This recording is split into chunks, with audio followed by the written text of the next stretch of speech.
Bitcoin is like anything else. It's worth what people are willing to pay for it. I've always loved to play games. And face it, investing is one big game.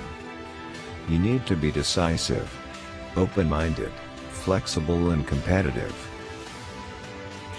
There's just nothing to me so invaluable in my business, but in many businesses, as great mentors.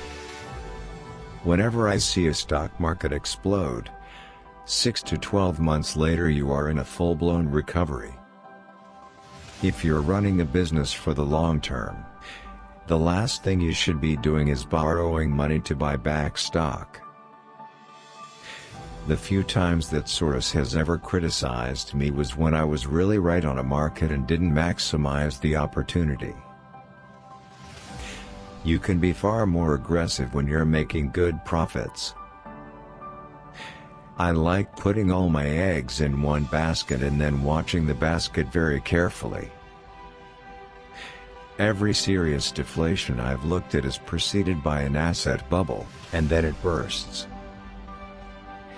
I don't think Donald Trump is Ronald Reagan. I have given myself a Tesla for my 60th birthday. I think old people like Hillary Clinton and I shouldn't try and be cool with social networks.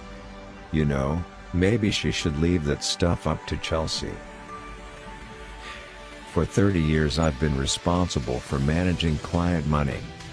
And it's been a joy, but at some point I need to move on. 30 years is enough.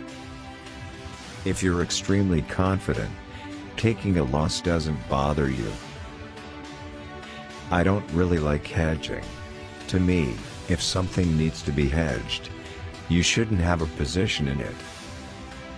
Good debt growth is when you borrow money, and it goes into the real economy.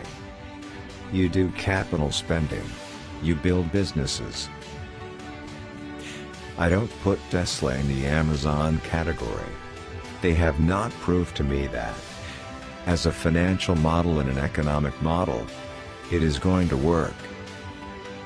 In my experience, the more successful an idea is, the easier it is to fund it.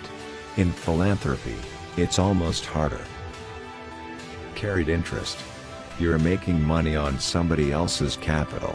It's not on your own. If that's not income, I don't know what is. I think aging demographics is a bigger issue in China than people think. And the problems it creates should become evident as early as 2016.